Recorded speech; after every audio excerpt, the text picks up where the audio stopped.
பாமக எம்எல்ஏக்கள் தற்போது அங்கு தர்ணா போராட்டத்தில் ஈடுபட்டிருக்கின்றனர். ஜி.கே. மணியை சட்டமன்ற குழு தலைவர் பதவியில் இருந்து நீக்க வலியுறுத்தி அவர்கள் போராட்டத்தில் ஈடுபட்டிருக்கின்றனர். விவரங்களை செய்தியாளர் நந்தினி வழங்க கேட்கலாம். நந்தினி, விவரங்கள் என்ன? கடிதத்தை சட்டப்பேரவையில் நடைமுறைப்படுத்த வேண்டும் என வலியுறுத்தி அன்புமணி ராமதாஸ் ஆதரவு சட்டமன்ற உறுப்பினர்கள் சட்டப்பேரவை வளாகத்தில் தற்போது தர்ணா போராட்டத்தில் ஈடுபட்டு வருகிறார்கள். அந்த வகையில்தான் தமிழக சட்டப்பேரவை கூட்டத்தொடர் இன்று தொடங்குகிறது. சரியாக 9:30 மணி அளவில் சட்டப்பேரவை கூட்டத்தொடர் தொடங்கியதும் மறைந்த உறுப்பினர்களுக்கு இரங்கல் குறிப்பு மற்றும் இரங்கல் தீர்மானங்கள் வாசிக்கப்படும் என தெரிவிக்கப்பட்டது. இந்த நிலையில்தான் முதல் முறையாக பாமக தரப்பில் பிரச்சனை ஏற்பட்ட பிறகு 2 பகுதிகளாக சட்டமன்ற உறுப்பினர்கள் இன்று சட்டப்பேரவைக்கு வருகை தந்தார்கள். குறிப்பாக அன்புமணி ராமதாஸ் ஆதரவு சட்டமன்ற உறுப்பினர்கள் தனித்தனியாகவும், ராமதாஸ் ஆதரவு சட்டமன்ற உறுப்பினர்கள் தனித்தனியாகவும் சட்டப்பேரவைக்கு வருகை தந்தார்கள். இந்த நிலையில்தான் ஜி.கே. மணியை சட்டமன்ற குழு தலைவர் பதவியிலிருந்து நீக்க வேண்டும் உள்ளிட்ட பல்வேறு கோரிக்கைகளை வலியுறுத்தி பாமக சட்டமன்ற அன்புமணி ராமதாஸ் ஆதரவு சட்டமன்ற உறுப்பினர்கள் சபாநாயகரை சந்தித்து மீண்டும் ஒருமுறை கோரிக்கை மனுவை வைத்தார்கள்.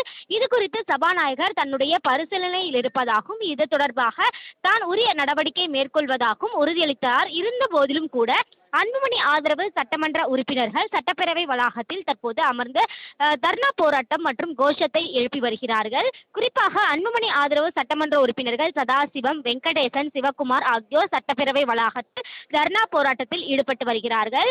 அன்புமணி ராமதாஸ் கொடுத்த கடிதத்தை நடைமுறைப்படுத்த வேண்டும், அதே போன்று ஜி.கே. மணியை சட்டமன்ற குழு தலைவர் பதவியிலிருந்து நீக்க வேண்டும் உள்ளிட்ட கோரிக்கைகளை அவர்கள் வலியுறுத்தி வருவது குறிப்பிடத்தக்கது. விவரங்களை வழங்கியதற்கு நன்றி நந்தினி. அண்மை செய்தியை பார்க்கிறோம். பாமக எம்எல்ஏக்கள் தர்ணா போராட்டத்தில் ஈடுபட்டு வருகின்ற தற்போது செய்தியாளர்களை சந்தித்து வருகின்ற அதனை பார்க்கலாம்.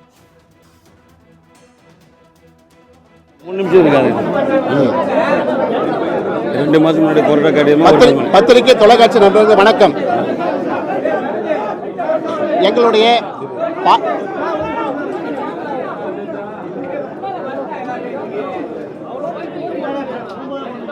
சரிங்களா, உள்ள இறைகள் போனோம்.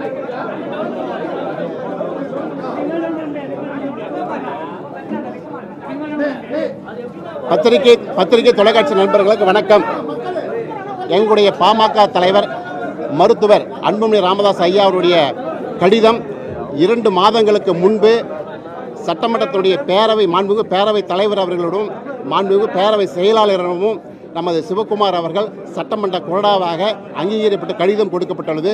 கடந்த 15 நாட்களுக்கு முன்பு நாங்கள் 3 சட்டமன்றம் சேர்ந்து சட்டமன்ற குழு தலைவராகிய நானும் துணைத் தலைவராகிய சதாசிவம் அவர்களும் கொறடாவாக சிவகுமார் அவர்களையும் எங்கள் மருத்துவர் அன்புமணி ராமதாஸ் பாமக தலைவருடைய கடிதத்தில் எழுத்துப்பூர்வமாக எழுதி நமது சட்டமன்ற செயலாளர் அவர்களிடமும் அதேபோல் அன்று பேரவைத் தலைவருடைய நேர்முக உதவியாளம் கொடுக்கப்பட்டுள்ளது. நாங்கள் நேற்று நடைபெற்ற அலுவல் ஆய்வுக் கூட்டத்திற்கு அழைப்பு வரவில்லை என்று 2 நாட்களாக கேட்கும் பொழுது நாங்கள் பரிசீலனை செய்கிறோம், மாண்புமிகு சபாநாயகர்கள் உங்கள் மனு மீது பரிசீலனை செய்கிறோம் என்று சொன்னார். இன்று காலையும் சென்று சபாநாயகர் அவர்களிடம் கேட்டோம். நாங்கள் விரிவாக பேசுகிறோம். இடஒதுக்கீடு செய்யுங்கள், இடம் மாற்றுங்கள், அது என்னுடைய விருப்பம், நான் இடம் கொடுப்பது என்று சொல்கிறார். அவர் செய்வதை பார்த்தால் காலம் தாழ்த்தி சரியான நடவடிக்கை எடுப்பதாக தெரியவில்லை. தொடர்ந்து மாண்பு பேரவைத் தலைவர் அவர்கள் ஜனநாயக பொறுப்படி சட்டமுறைப்படி அங்கீகரிக்கப்பட்ட எங்களுடைய மருத்துவர் அன்புமணி ராமதாசனுடைய கடிதத்தை முழுமையாக செயல்படுத்த வேண்டும். ஏனென்றால் குழுவினுடைய தலைவருக்கு உரிய இடமும் ஒதுக்க வேண்டும், துணைத் தலைவருக்குரிய இடம் ஒதுக்க வேண்டும், கொறடாக்குரிய இடம் ஒதுக்க வேண்டும் என்று இந்த நேரத்தில் நாங்கள் வலியுறுத்துகிறோம். அதே சமயத்தில் நாளை சட்டமன்றத்திலும் தொடர்ந்து நாங்கள் வலியுறுத்துவோம். நன்றி, வணக்கம்.